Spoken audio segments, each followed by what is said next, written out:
Hey, everybody. Good day to you. If you're on the West Coast of the United States, it's morning. So good morning, good afternoon, or good evening, wherever you are. Thanks for joining me.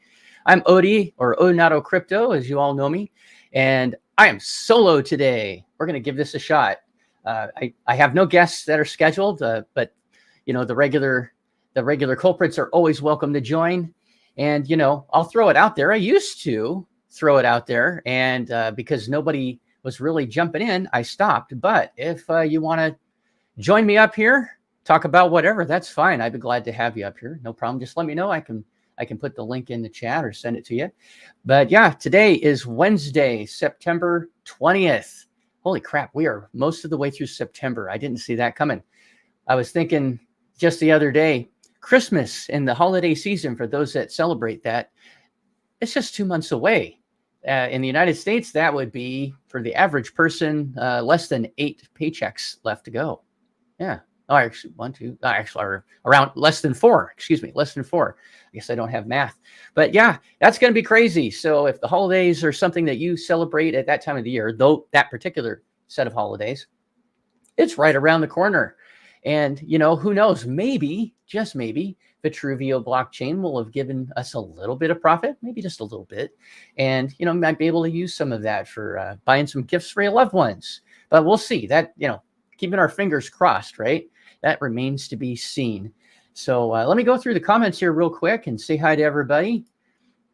Crypto Manila, let's freaking go. Right on. Thank you for being here. OBZ, great day, fellas. Teddy1 is here. Rickness is here. Invest in yourself. Good afternoon to all. And thank you, the Mammoth. And Mammoth, if you want to come on, you're welcome to. Just let me know. I'd be glad to bring you on here. I really liked what you had to say in that in the live that you were in. I think it was last week. So you have some great ideas in the holders chat. So or validators. Gosh, I have to try to get used to the new terminology that we have. Dad Bod Veteran, howdy salute. Nice to see you here. CryptoFit UK, you're welcome to come in too if you want. And Moses the Great is here. And, it's a... Oh, by the way, my apologies for yesterday. I wasn't feeling very well at all, and it was right when I woke up, and so I had to preempt the stream or reschedule it for today. So thank you for being here. I appreciate that. So today I'm just going to shoot from the hip, and we'll just kind of see if we can have some fun with things. There was an X Spaces. I keep wanting to call it Twitter Spaces, but now it's X Spaces. But there was a Twitter Spaces that was done and was ending just as I woke up this morning. And we're gonna actually play some of that in a little bit.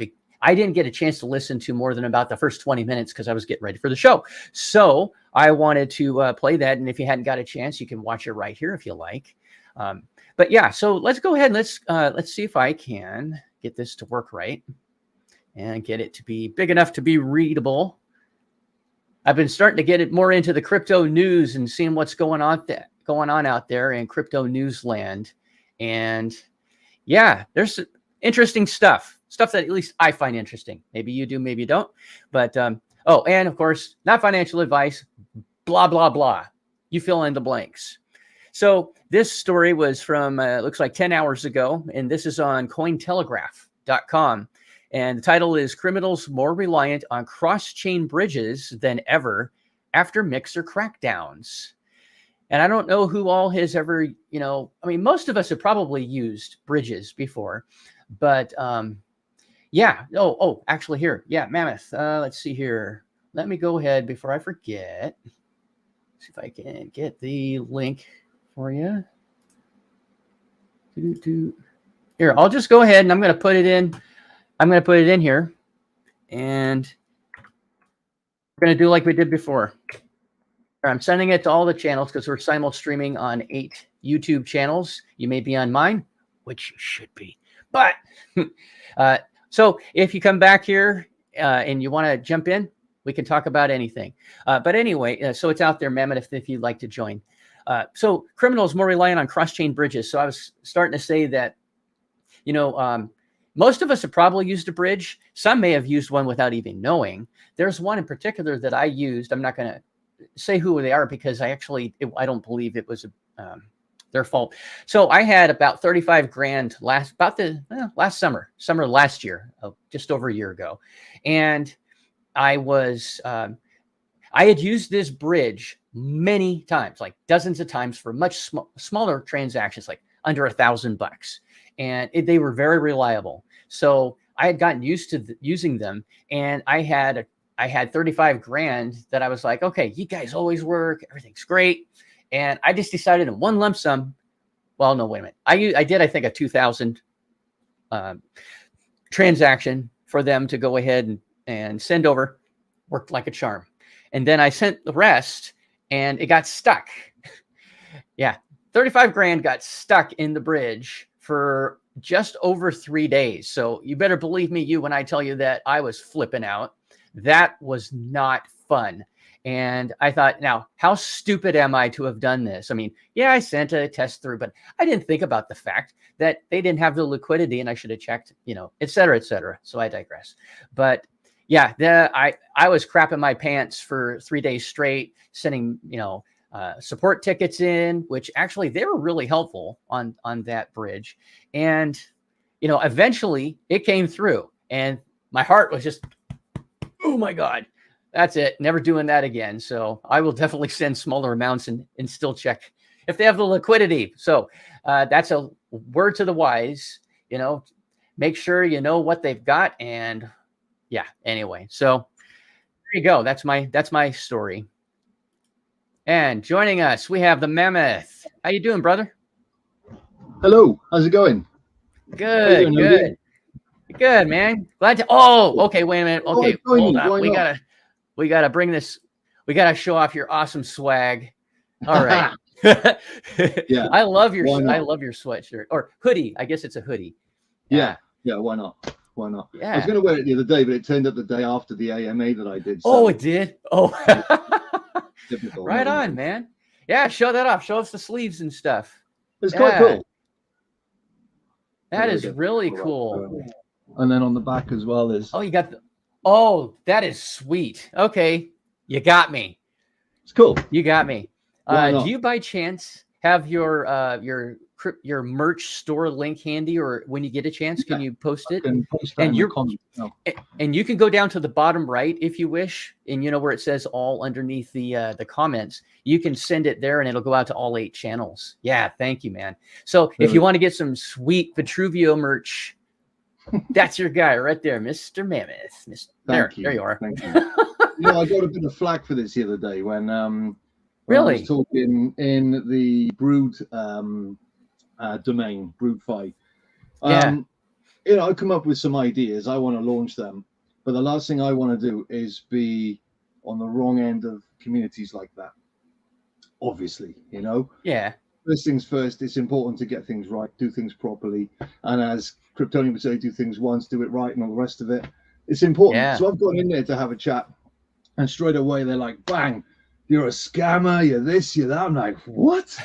What's going on? How is this even happening? Well, if you're going to align with Nick in any way, then you're basically a scam. And I'm just thinking, hang on a sec, how is this even happening? And then they jumped on the fact that I'm creating this merch, and there's so many merch stores. I'm thinking, wow, you guys just, I don't know what's in your water, but yeah, wow, it was really hard anyway to kind of palate that for a minute. I'm not bothered, Yeah. Don't get me wrong. I couldn't give No, I can tell. And stuff, but it wasn't very pleasant for a moment. And then after about, I don't know, an hour of talking with the community, they kind of realized, actually, you know what? I made it clear that I was shafted along with everybody else. That I have a node that I'm hoping will have some value one day. And anything I'm trying to do, I know absolutely, anything that I'm trying to do is trying to add value to the community, to Vitruveo, to my node, for my family. Of course, there's an opportunity for me to create a new business here, and I'm not going to shy away from that. But it really made me think for a second. In the end, it turned out okay, because they kind of came around, realized that I'm not that kind of guy. I'm doxed. I'm here again now.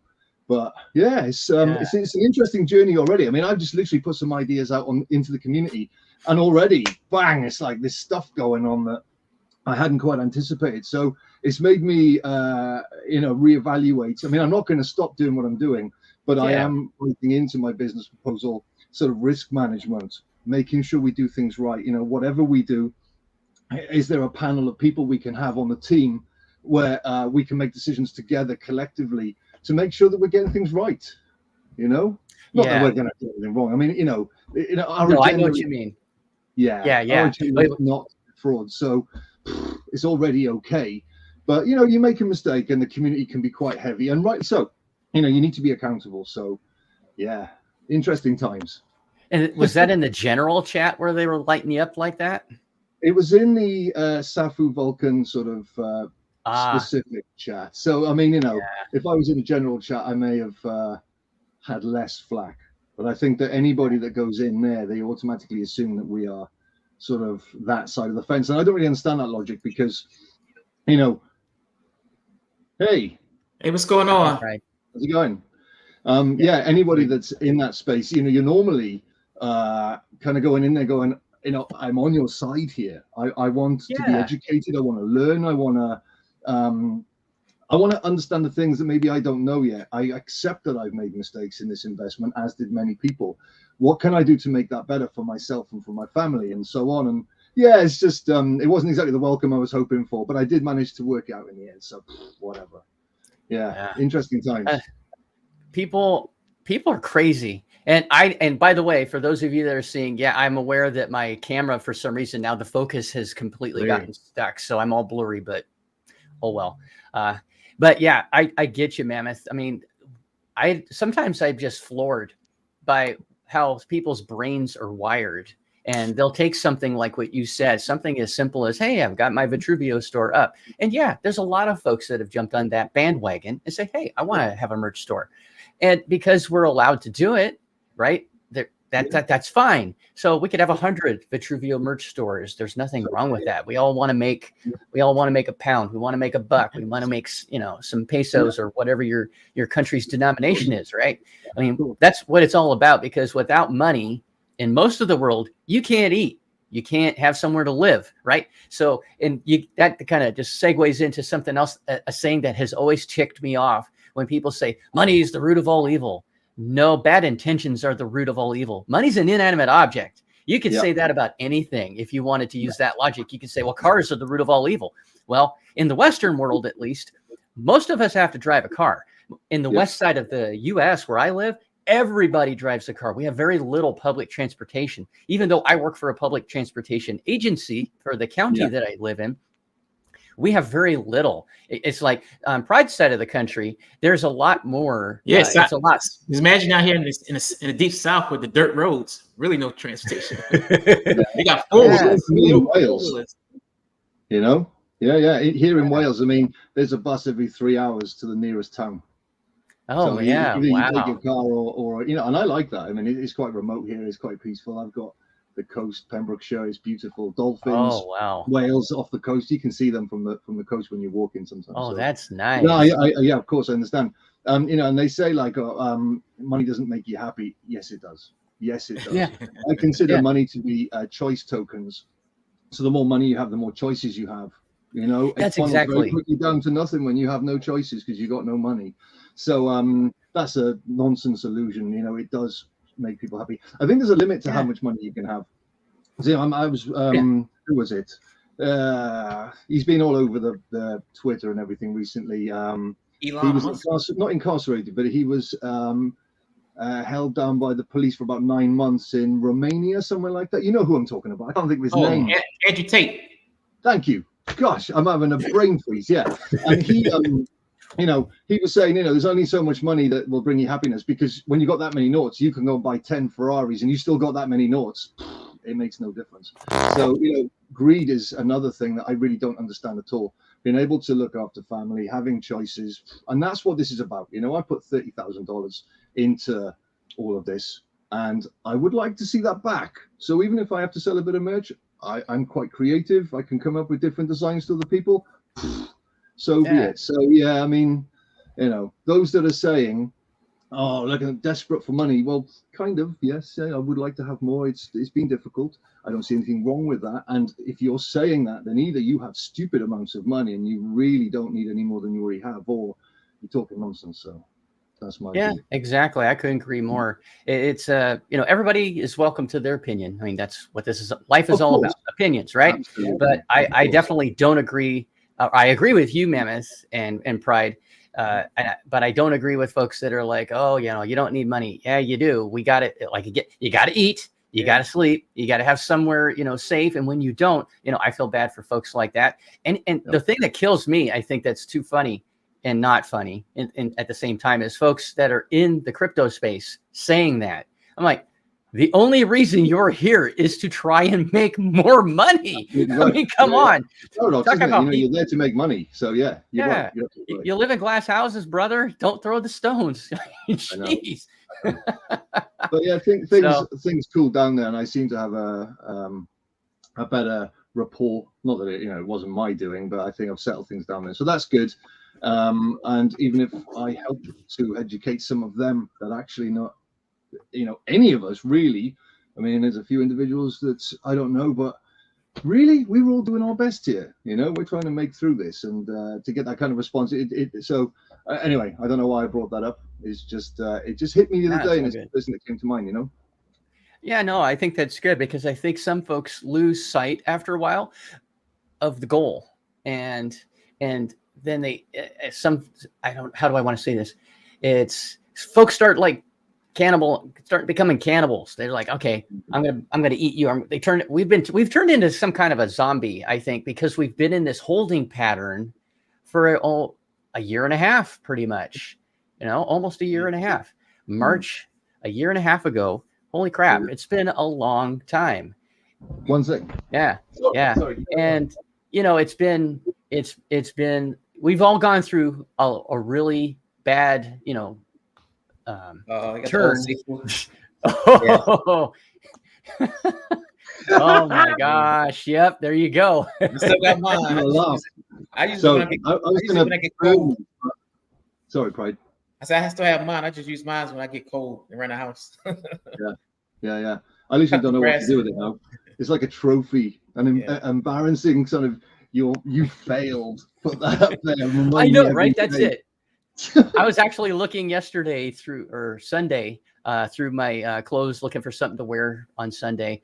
And I'm in there with my wife and we're figuring stuff out. And I looked and I see all the Seifu and Vulcan merch. And I thought to myself, should I just throw all of this out? Because there's some bad memories associated in my mind with what happened with those projects. However, there's a couple of specific pieces of merch that mean a lot to me. There's a couple that I wore when I was in Dubai and met this guy over here, right? We had a lot of fun. And for me, I love getting shirts, especially t-shirts when I travel. When I do my ninja thing around the country, and I always pick up a shirt no matter where I go. And it reminds me of that, that week, that weekend, that competition that I was in. Good memories with my friends, So I'm not ready to throw them out yet. There's a couple. But, the way I'm looking at it is, I mean, this is the time will play this out, but I'm going to keep it. And if Vitruveo becomes something, okay. And I think somebody alluded to this on one of the previous AMAs with Chris, where they said, oh, how did you get into Vitruveo? How did you get a validator node in Vitruveo? Oh, I had to get scammed, and it's that kind of, I mean, I'd like it to be funny down the line. There's the trophy of that. And actually it ended up being really good, but what a journey. I don't know. So hopefully Nick, the team, and anything I can do, anything that you guys are doing as well, between us, we can pull this out of the hat and we'll be okay. I mean, we have to. I mean, it's as simple as that. It's there for the taking. I mean, we haven't had the rug completely pulled from under our feet. We have a blockchain that's coming together. There are a lot of individuals in the community that are understandably asking a lot of questions and putting a lot of pressure on the team. And I think that's healthy to a point. And just let's see what happens. But I mean, it isn't going to happen unless we all kind of come together. And that's the bit where I struggle with some of the individuals in that community, because it's almost like they're almost trying to divide, and that's not going to help. It doesn't mean we should be full of hopium. and create this illusion in our minds. I did that before, and what a mistake that was. So, yeah, we'll see. But we have to pull together somehow. It's not like we're trying to say to folks, hey, let's go hold hands, walk down the street, skipping together and singing Kumbaya or something, right? We're not saying that. You're never gonna have everybody on the same page. You're always gonna have the people that agree, people that disagree. Yeah. And, as long as we can stay civil, right? Pride Mammoth. If we can stay civil in the chat about it, that's fine. But there are some folks, and I mean, I'm preaching to the choir here. We all know that there's folks that are there's a few screws loose, and boy, there's some of the stuff that comes out of their mouths. I'm like, if we were sitting at a restaurant right now, I doubt seriously that there's some people that would anyway, but I think most people would, put their filter on and go, okay, I'm going to be polite, and politely agree to disagree. But, I digress. Yeah. No, it's cool. Just someone else I thought as well. But yeah. In terms of, they call me Steve, by the way. I mean, I am okay, Steve. A metal festival called Mammoth Fest, and like you, every time I go to a gig, I have to get a T-shirt and any. Yeah. I've got piles of black T-shirts from the floor. I do too, because that's my color. I love it. Yeah, absolutely. So it's got to the point now where I'm like, I've got a suitcase I've got to put up into the attic because I'm not going to wear them, but I don't want to throw them away. So yeah, great. And it's my window into the past as well, because I can't remember what I did yesterday, but I see that T-shirt and I know exactly where I was, what happened that night. Brilliant. So yeah, I'm all about memories, absolutely. And it looks like I'm doing well today so far. The lovely Mrs. Odinato gave me $10. If anybody remembers, I think it was 2 weeks ago on my weekly live, I got 99 cents. And I don't even know what I did or didn't do. I must have forgotten some chores or something. So today, Scorpio, thank you, my dear. I appreciate that. Oh, that's super chat on my channel. Just kidding. Well, she subscribed to your channel. She subscribed to everybody's. So yeah, I wouldn't put it past her to do that just to get at me.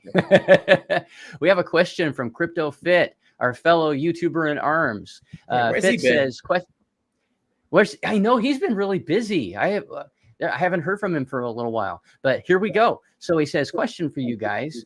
What is going to stimulate crypto growth in general right now? We've been trading about 1.09 trillion for some time now, and it seems to be static for the last year or so. They say it's going to be a Bitcoin halving. It's going to spike everything up. Yeah, 2024. I think that's going to, there doesn't seem to be any other big catalyst, right? That's coming that we know about at least. Well, unless one of these ETFs like BlackRock, get that Bitcoin approved ETF, that's going to spike it too, I don't keep up with Oh, go ahead. No, I was going to say this 4-year cycle is a very long 4-year cycle. If it is 24 or 25, then it's getting longer. And I don't know if that's because of pressures with SEC and SBF and all these things that are happening. Confidence isn't there. So, and we'll have the Bitcoin halving, but will it really inject as much as we hope? I don't know. It's getting more tenuous at the moment, and I think that's on purpose. So difficult times, but we will have the bull run, and I can't wait for that. And I think that we're primed, ready with Vitruveo for that. We need to make sure we have enough projects on the blockchain by that point. And I was saying this earlier in the community again, like somebody was saying, I reckon we're going to be at $6 by November. And I'm like, wow, how are we going to do that? And I didn't want to flood their comment. I think it's great that they're optimistic, but I think there needs to be some, grounding to how we're going to achieve that. Because if we don't really onboard much and we just have art packs, for example, and hopefully there'll be more. Correct me here. I'm not aware of anything else yet. But if we just have that, then a lot of people are going to take their 0.25 in the first month. It might actually be a bit of a red candle in the whole month rather than anything going upwards. So, I just think it's really important we have as many projects on board as possible. And I don't know what Nick's plan is with that yet. And we have been asking. Have you guys got any heads up yet? No, not yet. I'm not on the inside track. I think Chris is definitely on the inside track. He's. And that's a good thing. I'm very glad too, by the way, that one of us or more, I don't know if anybody else is, but we all know that Chris is definitely, he talks to the folks on the team. He talks to Fair and a few others on a pretty regular basis from what I gather. So I think that's awesome that we have some representation that way, and anything that, that they need, man, Chris is always just boom, he's right there. And I don't know how he has the time because he is so busy outside of crypto. I don't know how he has time to do all the lives that he does. Rickness. If you wish, you can scroll back no matter which channel you're seeing this on. I did put the join link for the live in. It's a little bit closer to the beginning, but yeah, and make sure you turn off top comments, because I'm not sure what the algorithm, which way it figures out what's a top comment and not. I've never gotten that. But if you need to find it, you can go ahead and just switch it to the live comments, and you can go ahead and jump in here. That'd be great if you want to come in. Be glad to hear what you have to say. And Teddy1 says, I wish you all would be real about this. The majority are not asking questions. They are making statements, nasty, negative statements. When it's called out, you get attacked. Yeah, I don't get it. And I don't know. Maybe it could be it's a certain generation. It could be it's just certain types of people. I guess maybe I'll put it that way, because not everybody is the same. I think it's just people just being fed up because they don't have access to their money. Yeah, I get it, right, Pride? I totally get it. I'm fed up, but and maybe it's our age. You and I were both in the 50+ club. We've been around the block for a while. Steve is definitely not, a young guy. 24. Nearly. There you go. Yeah, but Steve is obviously, more relaxed about this. He's got a sizable chunk of cash in this thing as well, and he's being patient. I'd be lying if I said, everything's all, it's not like that. I've got over 100K in this thing, but I'm not bitching and whining about it in the Discord. I'm not attacking people. It seems to me, this is just my thing, and I'm not saying this about any one person in particular. I'm just going to throw this out as a general statement, but this is something that I've come to gather as what I think. I think most of the people that attack in the Discord and are upset, very much more upset than the average person, have much smaller bags. And I'm not saying that, I'm so great, I got 100 grand. No, I'm not saying that at all.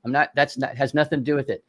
I would be the same mindset if I had $100 in this thing. I really would. That's just the way I am. I'd be upset. There's some proportionality to it. The more money, the more tense, because of course your investment's big. I understand what you're saying. It's difficult. I don't understand why some people are. I think the only way I can explain it really is some of the individuals, maybe they're just that way anyway in life. They are a bit more tense about things. It hasn't gone their way. They're angry because of other reasons, and for whatever reasons they come in and then they channel that energy negatively into the community. But again, if we were all the same, it would be a very bland world that we live in. So we have to take the rough with the smooth in that respect, and respect the fact that they're pissed off as well, even though it may not be as much as some other people. They still are, and they're entitled to be. I think the challenges are for the admin teams to understand the message behind the tension and try and help them, give them the answers. And if they're not getting the answers, then what are the questions that need answering? Because at the last AMA when Nick was on, there were a lot of questions. And in that 2 hours, he was firm. 2 hours and I'm going to head off.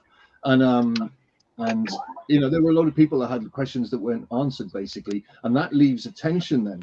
Are they hiding something? And because of what we've been through, it creates a very quick swarm of bees around issues. And I don't know, maybe the team can pick up on these things and address them quicker. And it would just simmer things down a little bit more. I don't know. Yeah, absolutely. So that's all we're saying. Everybody's entitled to their opinion. That's great. It's how you go about sharing that. Don't agree with anything I say. Don't agree with what anybody else says. Just be nice to each other. We're in this thing together. We're trying to make some money for ourselves for whatever reason. Some new shoes for your kids to go to school in, buy another car, whatever it is. I have two granddaughters with another one that'll be here in just over a month. And, I would like that when my wife and I are gone, that their grandparents have left to their parents and then a sizable chunk of cash down the road. So, that's what I'm mostly in this for. It's for my family and my kids. Hey, we have a special guest. We have Rickness that has joined us. Welcome to the stream, Rickness. Glad to have you here. You had something that you had mentioned that you'd like to share, some ideas, I think, that you said for the blockchain, right? Kind of. So, okay. Just out of curiosity, can y'all hear me okay? I've never done this before in my life. No, thank you for checking. Yeah, we can hear you. It's fine. All right. There's not too much background noise. There's background noise, but you're in the car, so that's okay. We're all used to it. And if you don't need to have the camera on if you don't want to while you're driving. I mean, totally up to you. But I don't care about the camera for me because I'm not going to be looking at it. Right on. Yeah, go ahead. What was on your mind? But no, I was going to say, if it's, sun and everything is too weird, I can turn off my camera. It makes it easier for everybody else. Yeah, you're good. All right. So about 20-ish years ago, I had an idea for a game. Mm-hmm. And in my mind, it sounds like the coolest thing in the world. But, whenever you have ideas, it always sounds great until you talk to other people and they're like, there are flaws. Also, 20 years ago, the technology didn't exist for what I wanted to do to actually happen. Yeah. But technology now exists, and it is now technically feasible as long as you have somebody who understands how to do it. And since there wasn't a real agenda to today's show, I was like, I wonder if I could bounce this idea off of other gamers to see if it's something that other people think would actually be feasible or not. Yeah, go for it, man. So like many of you who are watching the show or will watch the show in the future, I grew up playing video games. I love them. I think they're a lot of fun. Don't have as much time to play them now as I used to. Adulting, all the fun stuff involved in that. But I also like to do a lot of things physically, like grew up playing sports, grew up, doing things. Like football, baseball, basketball, whatever. Football, baseball, not basketball. I'm horrible at that one. Oh, dude. Never give me a basketball. A 10-year-old will beat me.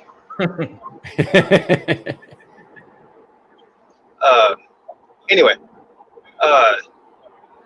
so the idea that I had was to play basically like a first-person shooter or a role-playing game, but in real life. Okay. 20 years ago, you couldn't do that type of thing. Right. Because I'm like, yes, virtual reality exists, but I don't want it to be virtual reality. I want to actually be walking in woods. And there's like a treasure chest on the ground, and I open it up, and I can access whatever.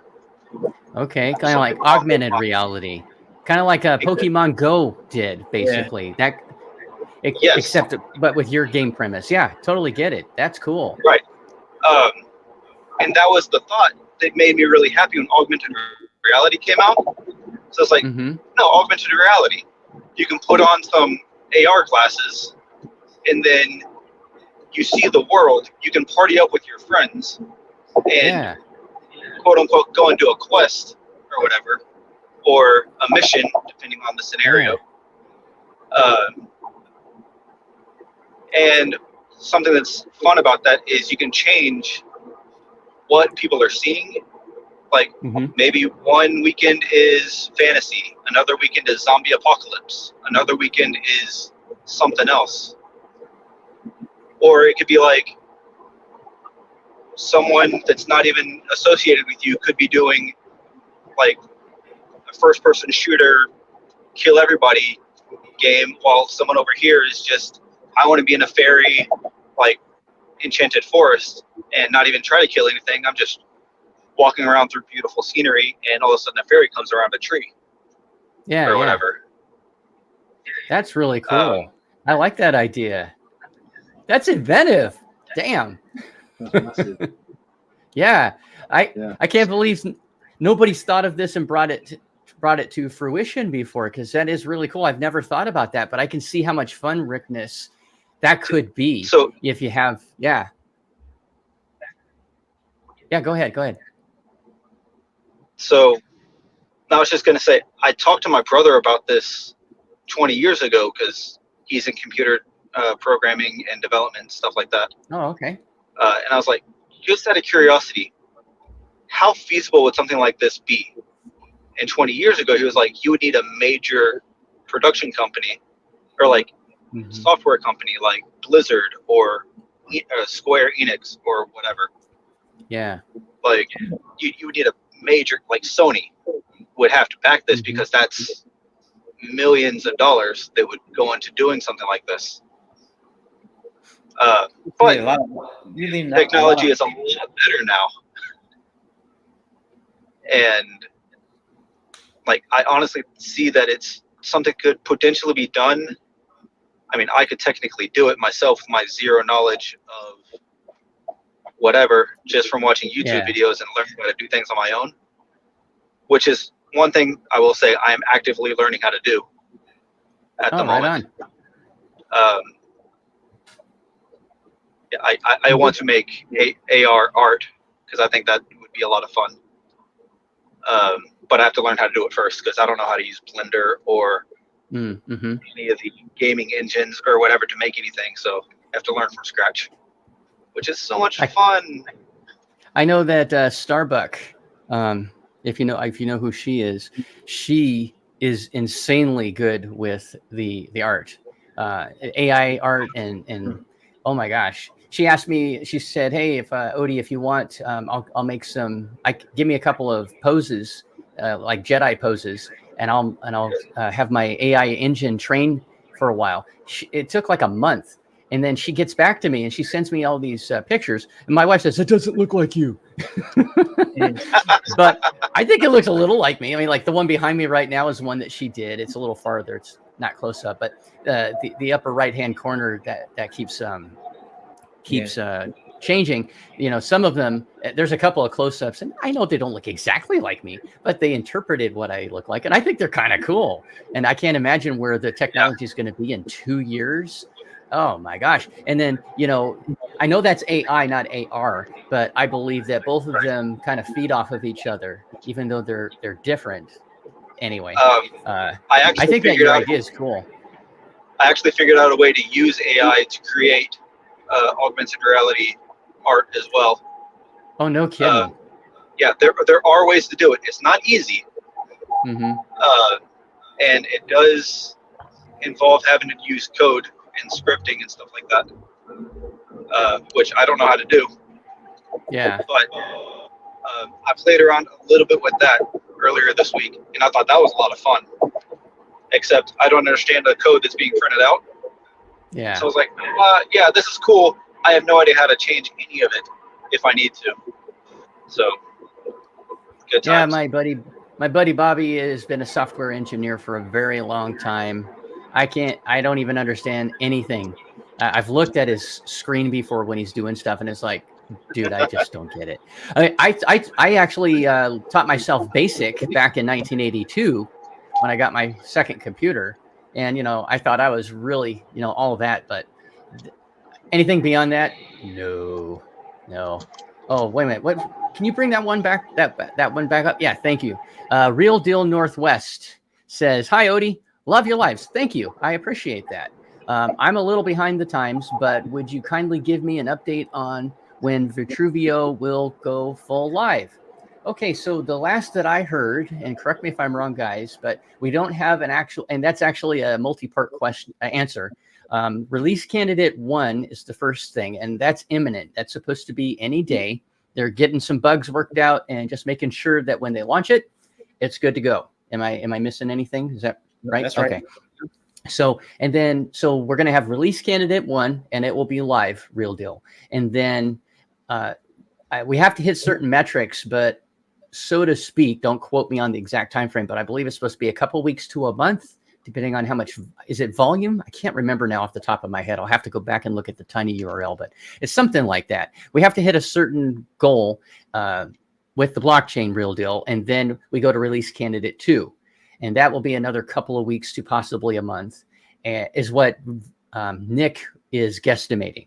And then if all goes well, we'll have actual mainnet final product. Boom, it's out there. So it could be before the end of this year as far as mainnet goes, but it'll actually be live any day. So they're just kind of getting, again, the bugs worked out, making sure everything is good to go. And then, yeah, we'll start seeing it. With that, we have a lot of folks that are validators. Steve's a validator as well. And we have some backers and Pride owns backers. I own backers myself. And, a lot of folks, I have 3 things going around in my head that I want to say at the same time. Sorry, guys. Validators, we're not going to have everybody on at the same time. Apparently that's not possible. I'm not a programmer, but yeah, Steve's shaking or nodding his head that it's not possible. And they're going to pick a couple of folks, if I'm not mistaken. I think a couple of the node gods are going to be first. From what technically minded who can just kind of onboard quickly, understand the process, and then teach others. Yeah, you don't want me to do it. No. I'm going to have someone hold my hand, kind of like Esso did, who's, Esso and Nathan B. Those guys are awesome. And everybody else who's been someone that helps in the full node / now validator channel. They've been great. They're doing it for free. They're just helping us. And, Brilliant. If they wanted to, if you think about it, we're all competing, right? Our nodes, validators, backers, they're all going to be competing for this piece of the pie. They could just go, screw you guys. I'm not helping you. I'll get some. They're not going to be like that. They're really great. So I appreciate it. Worked really well as well. The script that we had, there was a few pages, follow A, B, C, cut and paste. And then at the end, it was live. And I was just like, oh. There were 1 or 2 things. It took me like an hour to do the first one because I was, following the steps. And 1 or 2 of them, there was something that was implied, but it wasn't actually explained. And it actually was pivotal because I was like, I don't get it. Am I supposed to do this or that? So I just went into the chat and asked, and lo and behold, about 100 other people had the same question, and they're like, I don't get it. So yeah, the guys are great. We're going to be fine. And I don't want to be the first. I'm fine if I'm the last, putting my validators online, because then there'll be a lot of folks that have done it before me. And I know I'm not missing out on that much money, and we're still going to get save money from. Yeah, exactly. So, it's not like the only income you're going to get from having a node is from the gas. So anyway, but for those again that are backers, myself, Pride, other folks, I have backers. I have 5. I bought 1 for each of my kids, and obviously the deal has been changed. And I will touch on this just real briefly. And I'm not trying to be negative. I'm trying to turn it into a positive by mentioning this. There's a lot of folks that are in the backer channel that have been really sour, understandably so, about, hey, the deal changed. I've seen folks say, well, we were promised this and we were promised that. Well, yeah, by the scammer, that's not worth us anymore. All right. Yeah. The scammer promised us the moon and everything in between. And, the deal changed. The good news is we still have a deal. And to me, I think it's better than no deal. And I think it's actually a pretty good one. So far, so good. We'll see how it works out. But I like the vision. And I said this when I was on the live last Friday with Nick and some of the other guys. I said it then, I'll say it again. I don't know jack squat about the arts. About music arts, Steve, he's the expert on the musical arts. We have folks like Fair and some others that are on the council that, painting and all that. They understand art. I don't understand anything. Okay. I think this is art. Cobra Kai, right? That's art to me. I'm just not, I'm not savvy, but I don't have to understand it to know that. What I do need to understand is the guy that's leading the ship. What's he all about? And Nick has been public for a very long time. He's been out there a lot longer than Brian or anybody else that is no longer part of this blockchain moving forward. Nick has a reputation that's not even questionable. It's not open for debate. He's proven through his actions with all the projects that he's been a part of and that he's a part of now, because this isn't the only thing he does. A lot of folks may not know. He has he has decentology. He had a whole other thing that kept his plate full before he even took on this responsibility. So I can't even imagine what it's like for him on a day to get up and go, okay, I'm already 3 hours behind. We're I think, yeah, go ahead. Sorry. I follow him on Twitter, and I see, he'll go into his garden and he'll pick some fruit and veg, and he'll be like, summer's here, I'm getting lots of things coming from his garden. And the next thing you know, he'll take a photo of a butterfly and he'll sarcastically criticize the butterfly's ruined the photo that he was trying to take of a leaf, but obviously he's joking. He has a good approach to business, and I'm learning a lot from just following him, because I could sit here all day long trying to knock out the things I'd like to deliver in the future. And I need to get out, I need to live life, and I like the way he does that. He finds a balance for his family and for himself, and then he gives the energy that he needs to and steps away again. And I think that's healthy, and I think people need to understand that, because all right, there's loads of money that we're all expecting, we all have these expectations now, but you put that much pressure onto an individual, and there's a risk that they may not be able to deliver anything because it'd just be too much. So we're all human, we've all got to pace ourselves a little bit here and support him and help him, I guess. So yeah, I like he's very open. He is extremely communicative. Well, that's a tongue twister. Yeah, I like it. Nick doesn't have time for BS. His blinders are on most of the time, and he's just like full tilt going forward, right? And to touch on what Rickness was saying earlier about his amazing idea, which I do think is amazing. I just think that you could blow the world up, no pun intended, with a game like that. I don't know if you've thought about it, but are you a part of the Cosmic Force Discord by chance, Rickness? I have 5 nodes. Okay, cool. Right on. So that's an understatement, right? You got more than I do. I've got 1 node, and I have an OG and an alpha NFT and a couple of other power-ups, but that's it. So that's cool. Ditto. So I don't know if you've ever talked to Steve or Matt in there. They might be not able about to that give specifically. Okay. That's something that I think would be a lot of fun. Not something that's going to happen anytime soon. Yeah. There's so many other ideas involving AR that I want to do. I have talked to Fowler about some AI ideas that I have with F3 Warriors. Mm-hmm. Very cool. He was like, if you can figure it out, man, that sounds awesome. I was like, great. I'll let you know. Yeah. Why do you have 2 cadets? It's curious. Well, originally I only was able to get just an alpha. And so I was like, okay.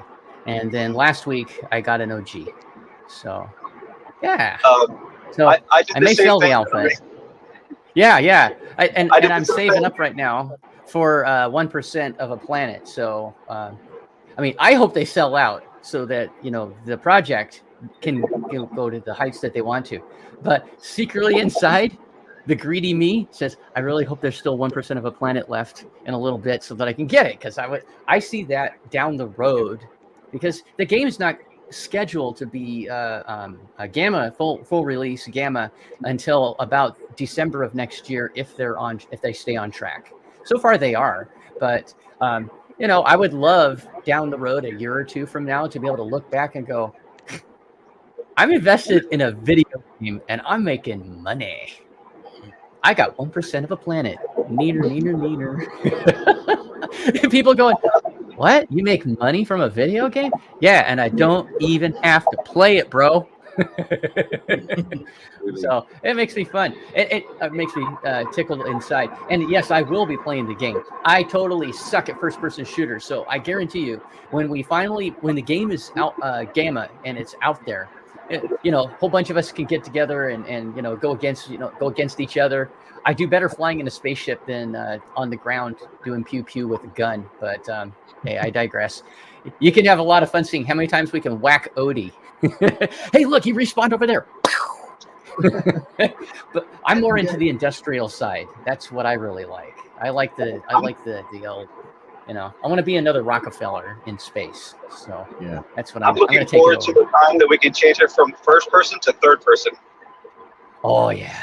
That'll be cool. Because I'm for some reason, first persons don't work for me. But as soon as you can zoom it out to third person, it's great, and I can do anything I want. Interesting. I like that.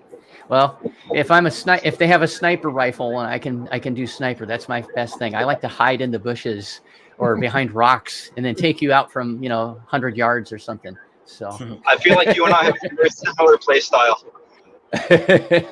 Yeah, because I suck, so I have to hide. Shadow X says, I've got about 70 grand invested, and I accepted the fact I've lost my investment. Some in the Vitruveo Discord are just a bunch of idiots, especially the mods.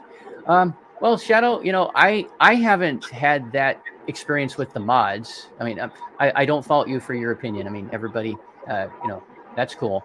I haven't had that issue with the mods. I'm not in Discord as much as some folks, so I typically will drop in a couple times a day. Look for pinned messages to make sure I haven't missed any important announcements. And then I might hang out in the validators channel and a few others. I don't generally go into the general. It's been too toxic for me in the past. I don't know if the mods have actually started cleaning that up or not. I know Nick had said on Friday last week that was coming. So because we want to have it cleaned up. We want to have our blockchain be something that people with money, lots and lots of money, want to invest in, and they're not going to come in if it's a little sandbox where people are pooping everywhere and telling you, hey, this is, if you don't like it, too bad for you. Well, we want people to invest because we want to make money, and we want creators to join so that we'll also make money. And so that's the name of the game in my book. And I know I sound like I'm probably preaching or something stupid like that. I'm not trying to come across that way. But I just believe in this investment, and we had no belief. We had nothing to believe in once everything blew up at the end of July, right? I mean, it went to hell really fast. We were all upset. We were just going crazy, and then we have this little bit of light. Now that light's gotten a little brighter. I'm not saying that we're going to be successful. This blockchain could it could not work. I really hope it does. Right, Pride? We want it to work. As I said before, just think if Nick never stepped up, where we would be. You know what I'm saying? So, exactly. Perfect. Yeah. We let's see here. Robert says we had nothing. Nick brought everything back to life with some others. Yes. And I like how you said that, Robert, because that's a good point to make sure that everybody knows. Nick is the first one to say it. And if you've watched any of the lives that he's been on, he said it in almost every live. He knows that he's just one part of this team. You need a team to be successful, right? And it's really hard to achieve without others that can help you. So yeah, I think that, yes. And he goes on to say his vision in life and things are extremely high. Thank you. Yeah. So we have Nick. He knows that he has a vision, and he's very well versed in that direction, and he knows exactly what he wants. Think about what things you've tried to achieve out there and in life, and what you've wanted to do, and something that you're really good at. And you go, okay, man, I am hyper focused. I'm going to get my doctorate or whatever. And you know what you need to do. So I think that we're in a lucky spot to have someone that knows what and knows how to get there. And hopefully along the way, we'll make some money, start seeing some returns. If I can break even in the first 2 years of this blockchain launching, I think that's a win at this point. That's me. Right. Absolutely right. Yeah. He must have so many plates spinning, and because there's so much going on, he must be thinking, well, I don't even know how I'm going to onboard yet, because there's so many things to do before we can even get there. And then that's putting pressure, or rather the community then are quite likely saying, well, hey, what's going on here with growth, expansion? And then the nodes or the validators are talking about, stimulus between the DAO and the nodes, and some people want as much as they can, and understandably so. We all want to get our money back, but if you take money away from the DAO, then there's less money to invest in grants for new projects that might bring a lot of volume, which could be better for us in the long run. So there's a lot of challenges playing out right now. One idea was about a pendulum idea. So if there's a lot of new projects, well, let's give more to the DAO and then let it swing back the other way when the numbers increase. So, there's lots of healthy conversation going on, but we aren't even at a point where we've kind of mapped out the framework for the business before you can even start onboarding new things. So we are mega early in that regard, and I think it's important for people to remember that because again, it's 6th of September. I'm not sure that's. I'd love to be. I'd love for that to be correct. That would be amazing, but I don't know. So we'll see. Yeah. We'll it's I don't want to beat a dead horse or sound like I'm doing that. No, so that's not the point. It's about feet on the ground, really, just recognizing that we do have a business now. I mean, let's just put it another way. When we were involved in Sascha and all of that, at no point was that ever real. I've got spreadsheets on this computer which go ahead 2 years looking at every day rebasing every 15 minutes. All this nonsense. I've spent ages on nothing. None of it was real. I spent hours, days, weeks, months I did the same thing. And now this is actually real. But we are back, feet on the ground now. We have to be realistic about it. But I mean, this has got every chance to get there. I mean, one of the things that a lot of the guys in Brew were saying was there's too much baggage associated, i.e. that you can't just change the brand name and the Discord group and expect to just move on. And of course, I can see their point. I respect their opinions, and I'm not trying to be adversarial against any opinions anyone else has. Respect to them. But in my opinion, this has no attachment to any scammers as far as I'm aware. They think Nick has been somewhat underhand with like the 2.4 million for a blockchain. I'm hearing rumors that cost more than what Binance cost to build. I don't know about these things, so I'm going to hold my hands up there and say, well, I'm going to take that on board and keep an open mind. I'm not implying Nick is or not, one way or the other. All I know is he has turned this around into something that is now tangible. And if I'm given a black and white choice between holding Nick's feet to the fire, I'm putting that much pressure that he walks away and this whole thing implodes, or rolling with it the way it is right now, and not just hoping, but genuinely, I do believe that this has real legs now. So much so, I'm even trying to build something that would be tangible on the blockchain in the future. So, I think, given the choices, of course, I'm going to be behind it. I'm going to be optimistic to a point. My feet are firmly on the ground more than ever, and I don't think I can be more real about it. There's another thing as well in the main general chat. There's one individual in particular, which I won't mention their name, but he's quite pessimistic. He believes he's a realist, and there's this real swing in the community between sort of what is pessimism or realism. And the only way we're ever going to know if either party, either side of the coin is right is if it, in the future, when it either happens or not. If it didn't happen, they were realistic, and that's fine. And maybe, and if it goes ahead, they were pessimistic. So we just have to suck it and see, really. Absolutely. Dad Bod Veteran on the Cosmic Force. 1% is steep, but I did add all 6 at one. Oh my God, dude. Wow. Good for you. Dang. He's going to be rolling in some dough when the Cosmic Force goes live. I can speak English really good. Yeah, I'm excited. I love. Well, we'll go back to Cosmic Force for a moment. I'm excited about that project. I really am, because the guys that family that runs it. I love Steve, Matt, Mike. They're really great. They're down to earth, and Pride and I got the good fortune of meeting Steve, his wife, and Matt. Matt's a goofball. I love Matt. Tell me, Pride, is he goofy or what? I mean, he's funny. Yeah, he's a lot of fun. But you can see how serious they are. I just like the fact that it's a family business, Yeah, and they're making a computer game that's based loosely, and I'm not saying they are Star Wars, but I mean the whole concept of space and wonderful. Love it. Absolutely love it. So yeah, it's great.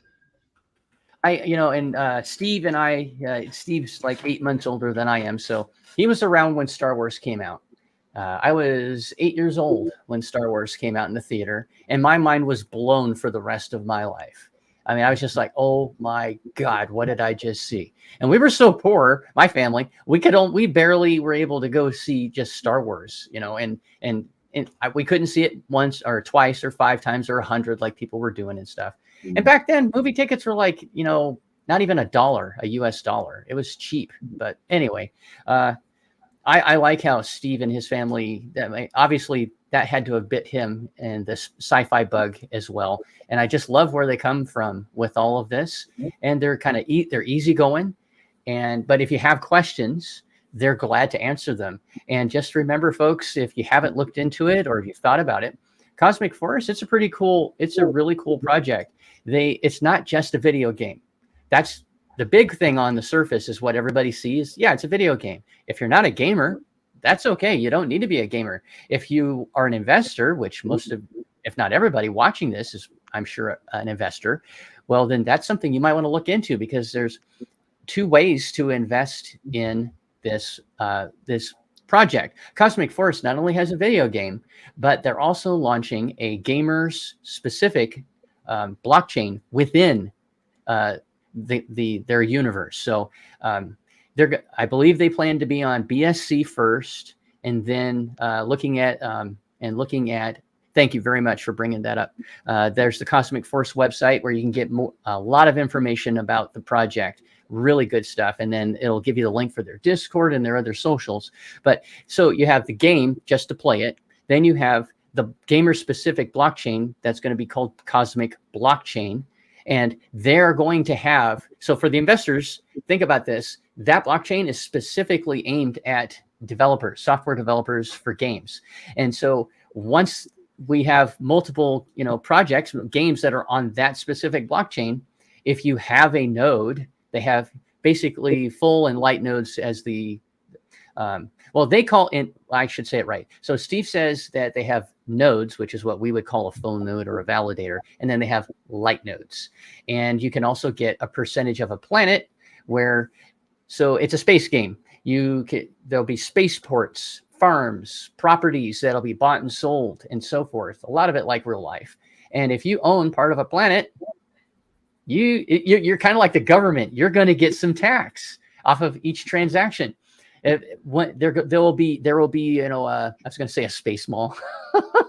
there will be, marketplaces and such where people buy guns and bigger ships and so on and so forth. And when they pay with the Cosmic Forest token, you're going to get a piece of that transaction, just like any other. If you have so it's a couple of different things to think about.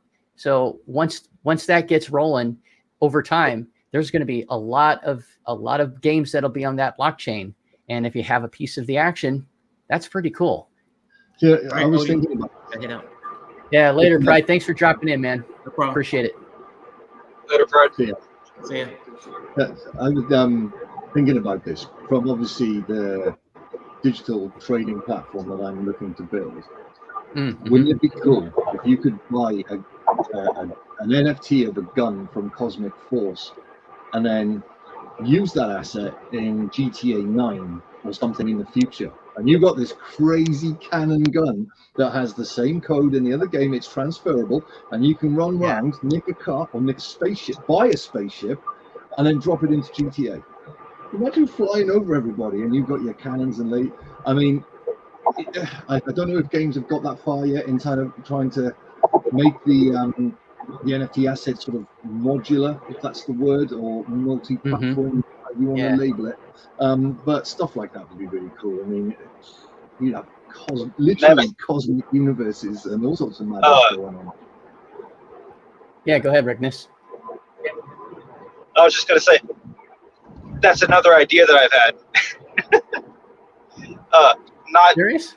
Like, not porting to other games like that, but there's actually a book series that I read. It's a lit RPG. It's really, really fun. And the book series basically take place inside video games, but the video game world is all interconnected. So you can go from one video game to the other. Oh, wow. So if you're playing a fantasy game you can go to a steampunk game with the same characters, same stats, same weapons, same everything, and you can just jump between the different types of games. Every game. That sounds crazy. And that's something that I was thinking of. I was like, dude, with the cosmic blockchain, just like Mama said, they can get an NFT, and that'll give them access to all the different games of like a specific developer, if that's how they want to do it. And they can pull, like, how weird would it be if you're in like a racing game and all of a sudden somebody shoots by you in like on a fantasy horse or whatever because they ported their character over with all the stats, and just weird, crazy stuff could happen. Yeah, there could be compatibility. If they can get that right. So imagine the platform. My idea is up and running, and you've got loads of music and books and gaming NFTs all over the place. And then as part of the asset, you have Cosmic Force Tick and then GTA Tick and any other compatibility. And you go, you know what? That's just double the value of the asset because it's now applicable over there too. And you can buy and sell these assets and make real world money in the gaming world. Those who are passionate about gaming, I think it's absolutely massive. I mean, obviously, this is kind of where it's all heading. It's genius. It's absolutely genius. Whether games would want to have, I mean, let's just throw this madness out there. You got Cosmic Force, and all of a sudden, there's Pinocchio walks past, or from some other game. I mean, it would get pretty out there pretty quickly if you open the door too much. So there has to be some management, or maybe you could have as one of the worlds a place where people come from the rest of the galaxy, and anything goes, but only in one world, and then they pay tax to get on there, and you get paid. Be kind of like Ready Player One, the movie, where everybody's sort of in a. It could be a separate world, like you're saying in this example, a separate world where people of all kinds of different characters. I love the heck out of that movie, Ready Player One. It'd be madness, wouldn't it? Oh my gosh, yes. No, I didn't read the book, but I will say that this is one of those movies where I've talked to a lot of folks that said the movie was better than the book. I mean, subjective, but I take it you read it? I read the first and second book, yeah. How were they? I thought the books were phenomenal. Wow. Anytime I go to watch a movie that's based on a book, I have to mentally turn off this is going to be, or like I'm frustrated that this is different. Yeah. Because there's no shot in hell that anyone is ever going to make anything as good as the book. Right. Agreed. Because you can't, there's not that much time to portray all the information. So for what it's worth, for what they did with the movie, I thought they did an amazing job. I really enjoyed it. It was close enough to the book-ish that I could appreciate it. Yeah, I know. I get you, man, because I have to do the same thing. I don't read books nearly as much as I used to. About 20 years ago, I was devouring books. I go on my lunch break at work, and I'd go across the street to here in the States, we have a store called Barnes & Noble that used to be pretty big. And I would go there, I would peruse, find a book, and then I'd read it and then go back the next week, etc. And I will say that on that note, Rickness, where obviously the movies usually aren't as good or better than the books, I totally agree. And you do have to kind of put that different hat on going, okay, I know this isn't going to be as good as the book, but I'll temper my expectations. One movie that was absolutely horrific, not even close to the book. I don't even know why they put the title was the only thing, was I'm an Anne Rice fan, and I like the Vampire Chronicles, with the vampire Lestat and, Louis and all of those guys from Interview with the Vampire. For those that aren't aware, that's what I'm referring to. That wasn't the first book in that series. It was the first movie, and that movie was it was all right. It was good. I like Brad Pitt, and I thought that Tom Cruise did as much as he could with his acting ability at the time and the part they gave him. But I will say this: when they went to the next and last movie, which was The Queen of the Damned, that's the first book. For those that don't know, that's the one that shows the entire lineage of this is where vampires came, in that universe, this is how vampires came into being. And it's way back like ancient Egypt, 5,000 plus years ago and all that kind of stuff. And the movie wasn't even close. In fact, that movie mixed parts of another book in that series in with it. And I was like, what the hell were you guys thinking about? And the movie bombed at the box office. And I'm sure that's why they could have done a better job. So yeah, but yeah, Ready Player One.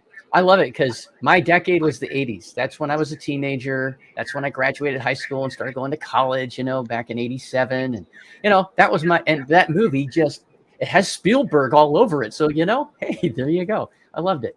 A lot of fun. Yeah, it let's was see good. here. Teddy One says the worst film portrayal for a book was World War Z. I own that movie, but I've never watched it. My wife actually likes that movie. But what about you guys? Have you ever watched World War Z? That movie gave me anxiety. Yes. Yeah. That's the one with Brad Pitt and the zombies run and do all kinds of crazy crap. I had such bad anxiety watching that movie. Yeah. Because zombies are supposed to walk. You can get out of their way. All you have to do is just walk faster. I watched World War Z and I'm freaking the F out. My partner Sarah loves zombie movies, and she loved that movie. And I'm sitting there like, here we go. I get all anxious. We're watching it, 10 o'clock at night in bed. 12 o'clock, I am wide awake, pumping with adrenaline. Not just that film, but anything like zombie and stuff. They run into it. I'm gone. So but she loves it. She'll turn the TV off, go to sleep, and I'm like that. Oh my God. I'm not going downstairs. And hey, Halloween is upon us, right? But go ahead, Rickness. Yeah. I was just telling Mammoth, or Steve, I'm the same way. I legitimately watched a zombie movie that was a spin on Romeo and Juliet, but it was a zombie movie. Yeah, it was actually really good. I was at my brother's house and they were watching it. And they were like, "You have to watch this movie," and I did. Even though it was a Romeo and Juliet love story, I still had a nightmare that night. Oh wow, that's bad. That is bad because it had zombies. Wow. It was a film that I watched when I was about 12 years old. It was a black and white film. I can only assume from maybe the 50s or whatever. And there was these creatures that have come down from space. Now they're sheep's bodies with no legs and a hoover neck, like ribbed sort of neck, and a hoover mouth, and it sucked the bones out of people's bodies. And there's this one scene where a guy, the village is under attack, and they're on the roof of the church, and all these people are in the basement of the church trying to hide away, and they're crashing through the glass and all this. And then one somehow manages to get into the basement, and he grabs hold of this guy, and he has to cut his arm off to save himself. And there's another guy who's just a pile of mush on the floor with no bones. And I'm like, what am I watching? I don't want to watch this. My mate said, "You've got to watch this. You've got to watch everything once." And I'm like, "No, I don't. I don't want to watch it." "No, you watch it." And since then, I've just been like, I really don't get some of this. I mean, I do. Obviously, it's entertainment. Yeah. Some of it's quite funny. But there's times when I was like, nah, this is just not for me. Definitely. That's not. funny. That's too funny. And then I I get go off nightmares. music videos like for my death metal band that I was in, and it's just gore everywhere. And I'm like, this is great. So I don't even understand myself there, to be fair. It's just crazy. Oh my gosh. Yeah. See, my wife and all three of my daughters love horror movies. They absolutely love them. I hate them because Rickness, I get nightmares if I watch stuff that's a little too graphic. And these days, of course, with the special effects they can do, pretty much they can make it look as real as possible, right? And oh my gosh, I watched horror movies with her while we were dating, so I could stay in good. But I stopped watching them not long after we got married, and 32 years later, I don't want to watch them. So, and of course, my wife doesn't care. Mrs. Otis is like, we don't need you. So she and the daughters will, during the month of, this next month where Halloween's coming up, they'll get together and watch some crazy stuff. And I'll just come up here to my office and close the door, put on my noise canceling headphones so I can't hear it. And, If you want your $20 super chat, you need to go watch a movie, man. Yeah. So, but anyway, I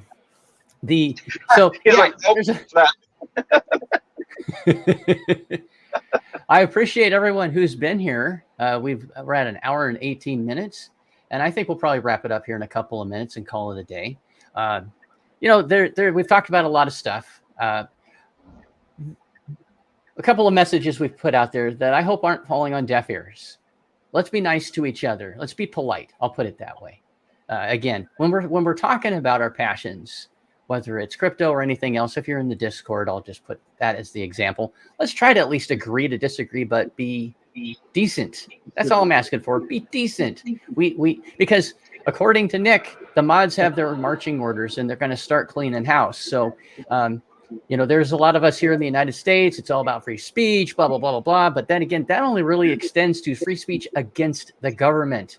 It has nothing to do with private enterprise. There's nothing in the law of this country that I'm in that says you're guaranteed free speech no matter what. You're not. It's only against the government. You can say the government sucks all you want, whatever. But private is private. Discords are private. They can do whatever they want. And if you have to agree to those terms and the end user agreement, when you say, okay, these are the rules of the server, a lot of people just go, okay, I agree, and they don't read it. But if you look at the rules of the Vitruveo server, a lot of the stuff that folks are doing, that's actually breaking the rules. So I would just implore folks, you have the right to feel the way you feel, and you have the right to talk about it. Just be polite about it. You don't have to be all sunshine and lollipops, but just don't call people names. Don't get rude and say you're stupid. And there's no place for that, So, and also understand that the way that you communicate in there can have an effect on new people coming in.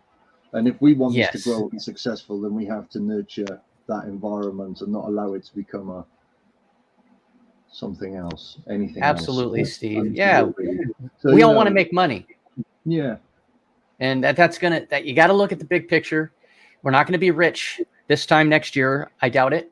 But hopefully by this time next year, we can revisit this conversation and we'll have a show. And a lot of us will, or those of us, all of us that have invested in this thing will have some profit. Maybe some. Some is better than none. Right now, we have a shot at some as opposed to we were going to get stuck holding a big bag of nothing. I don't like nothing. I want to take care of my kids. I want to take care of my wife. I want to take care of my beautiful granddaughters. They're everything to me. This is a chance to be able to do that. And this isn't the only game in town. I plan to spread out. I used to be diversified in my crypto holdings, by the way. And then I decided to go ahead and put all my eggs in one basket. Now, folks will just go crazy about that. Oh, Odie's an idiot. Well, you can look at it that way. It was money I could afford to lose. It wasn't money that if I don't get anything out of this deal, I can't pay my mortgage next month. I can't feed my family next month. No, it's money I can afford to lose. I don't want to lose it, but it's money that I follow that tenet. Don't invest more than you can afford to lose. And I know, unfortunately, there's a lot of folks that did invest in this that they over leveraged themselves. And I feel bad when I hear that. But I will say, hopefully we have some hope. And we're all in this together. So let's work together, make it welcoming for folks to come into our Discord and talk to us. And as time goes on, hopefully we'll be able to get those, new folks that are going to invest in our blockchain. Perhaps we might be able to get them to come on and talk to us on some of the lives. I know not everybody likes doing that. It's not their thing. And I totally get it. It takes some guts to get up here for the first time. And whether it's showing your face or not, it puts a lot of people out of their comfort zone. But hopefully we'll be able to get some folks that are willing to do that. Some creators like Steve here, who's an artist and he knows how to jam like a son of a gun. I mean, dude, you rock. I'll send you some of my music videos later. Right? That would be cool. I would love that. I'm a rocker. I'm a rocker to the core. So I remember you talking to Dan Prado and others about it a long time ago. And I was just like, you guys, yes, definitely. I mean, I like it all. It doesn't matter how heavy, rock, metal, death metal, whatever. It's my bag. I also like dance music and stuff like that too. And I love jazz. I think the only thing I don't like musically is stuff that's formulaic and written for money. That's just a cliche, same old love you, I miss you. Every pew time. But that's the way the music system seems to be funneling people nowadays. The commercial asset get the I'm going off piste here, and this is a Yeah. conversation for another day. If you want to have me back on, I'd love to talk to you about this in more detail and where some of my ideas are going as well. Because since I did the AMA with Chris, I've taken on board a lot, and I have done a lot of writing. I've got about 50 pages in a business plan now, and yeah, I mean, maybe not for now, but another day, I'd love to have that conversation with you. Get your feelings on it as well, because if I can make this right and it works for you and us all, and it brings huge volume and wealth and blah, blah, blah, great. So I don't really want to be sort of dictating this all by myself. I want to get feedback, and I'd like to have a panel of people too. Whether you want to join the team, it's entirely up to you. It could be maybe a part-time thing once a week, or you guys just get together and shoot the breeze over 10 issues, give me some answers, and that's a collective thing, so that there's a panel there of some sorts. I feel like I am absolutely on my own right now. I'm on an island, and I'm just putting all these ideas down, and then I'm going, oh my God, how am I going to get this from there to reality? I have some ideas. It'll come together. I'm not going to worry about that. A friend of mine, Michael Lego, who signed Metallica back in '84, right? He's a friend of mine, and he posted out on Facebook the other day. Don't worry about tomorrow. The universe has its ways of showing you the way. Now he's a Christian. He believes in God and all that kind of stuff. I don't. I'm black and white. When I'm gone, that's it. Game over. But each to their own. But I like the idea that he said that. And as soon as he said that, which was about a week ago, I then started to find that there was natural attrition. There were certain people being drawn to me. Some of the answers were starting to come out. I'm like, wow, I'm going to have faith in the process. I'm going to have faith that there's other people around me. If I hit a brick wall, I'm going to talk to people, and I'll find the answers. And just so, yeah, it's an exciting. You're in the time. right place, Steve. You're in the right place for these ideas. I don't think you're going to have a problem putting a panel together. You're not on an island much longer, bro. Cool. That would be really good, because it's not tough. I mean, at the moment, I'm sat at a computer writing forever. But what I want to do is kind of give that to you guys and go, genuinely, is this the right path? Any other ideas? I have a strategy coming together as to how it can be rolled out in smaller chunks, because what Nick said as part of his feedback was it's absolutely massive. You need to come up with something smaller. Now, I'll give you an example of a predicament that I've had, right? So I want to create this trading platform where we all chat together, all sell products together, digital assets, whatever. Could be gaming, anything. Fine. And then I'm told, well, why don't you focus on one arena within that? And then I spoke to my mother-in-law, who may be listening right now, funny enough, and she said, well, it's a bit like creating eBay and then selling beds. And I'm like, you couldn't have put it any more succinctly. She's spot on. So I put this to Kryptonian, because he was saying, like, maybe focus on the festival thing.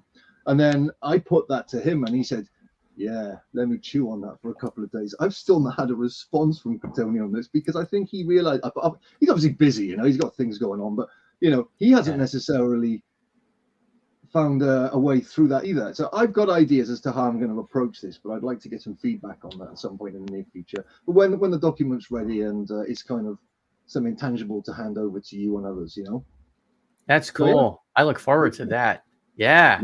I can see, man, you got the gears are just going like this in your head.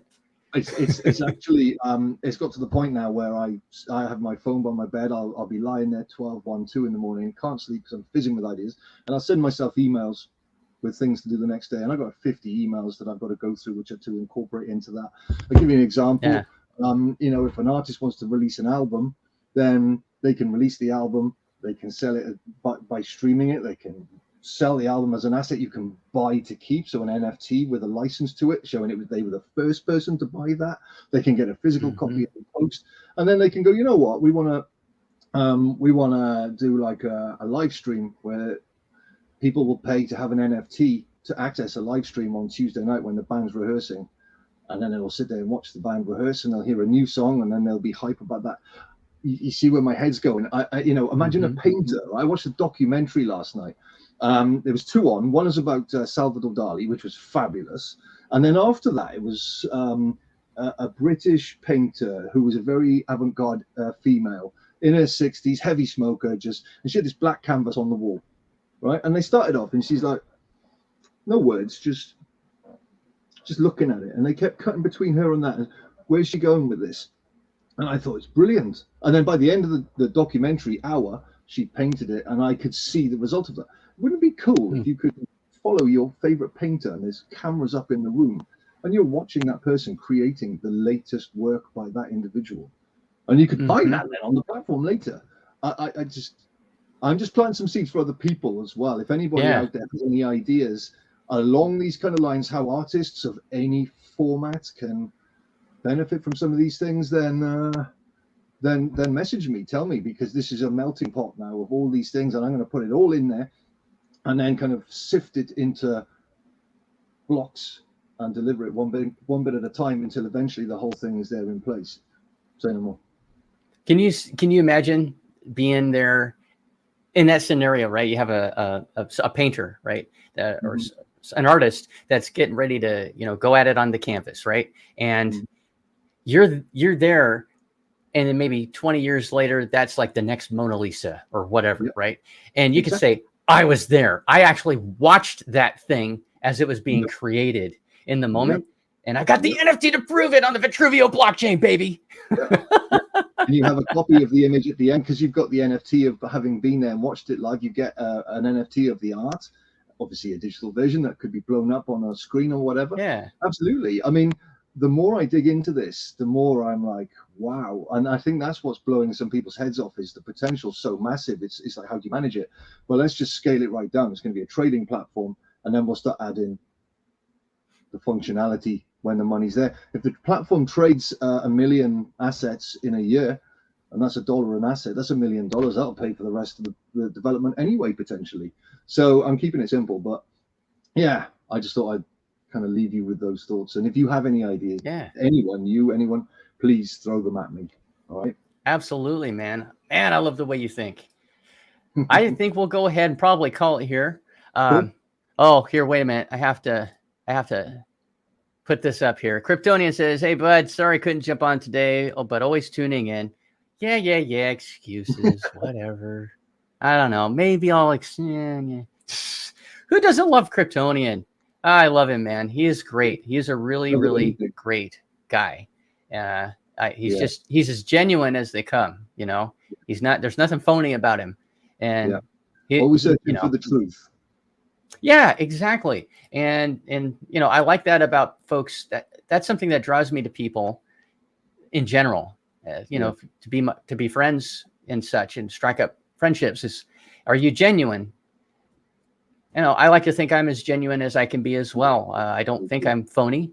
And all these months, and we're gonna wrap up here in just a second, but all these months, this year and a half that we've been on this roller coaster with Seifu X, Vulcan, and now it's changed, and we have Vitruveo, which is great. It's a breath of fresh air.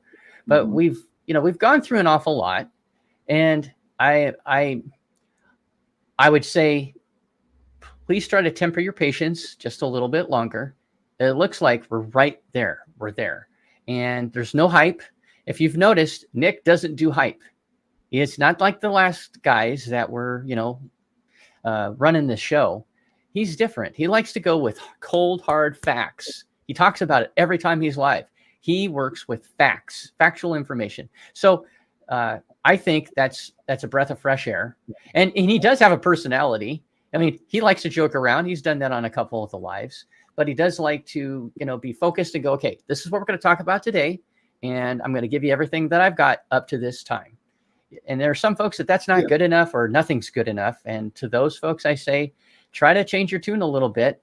If you're invested in Microsoft, Apple, any, real world investments, you don't have, number one, you don't have access to the CEO or whoever the top dog is, the coup, and all the other titles, CFO. You don't have access to any of those people. Doesn't matter how much money, to a certain point, I guess. But the average investor doesn't have access to someone way up, right? You don't get to find out everything that they're doing. You get to find out what they have to tell you, the security, per the law, right? So that's what you get. That's all you get. And that's what folks have been dealing with for well over 100+ years in the stock market. Well, here in DeFi and in crypto, I should say, we have an advantage where this type of investment, you do get more direct access. I think we're fortunate that we have that. I don't want it to go away. And now that Nick has, started the different teams, the different councils, you now have your go-to people. You have a question about art, about this or about that. Go into the Discord and see who it is that you need to talk to. Send it to them. A lot of folks are still sending messages to Nick directly about this and that and the other thing. And he said you can do that, but he doesn't have the time to answer all the questions. And that's why we have different teams. So the leads for the different teams are who you want to be able to try to start funneling, filtering those messages to. So try to make sure that you're doing your best and ask if you don't know who to contact. And then, somebody will be able, one of the mods can definitely help you. So I would like to thank Steve for being on the show today. I really appreciate you being here and sharing your thoughts. Rickness was on with us for a good portion of time. Thank you, Rickness, and your really cool AR, augmented reality ideas. That I think is amazing. And if you didn't get a chance, go back and watch the whole thing, or you can skip forward if you want to when Rickness came in, and you can find out more about his augmented reality idea for a game, which I think is pretty amazing. And we had Crypto Pride was able to jump in for a little while. His hours at work changed, so he's got different times that he's available, and it was really great to have him on the show. I'd like to thank everybody for rolling with me.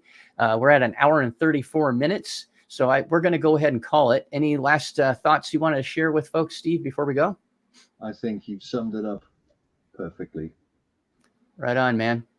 Be thankful for the opportunities you come across in life. Love hard on your family, and always remember, chance favors the prepared mind. Quite right.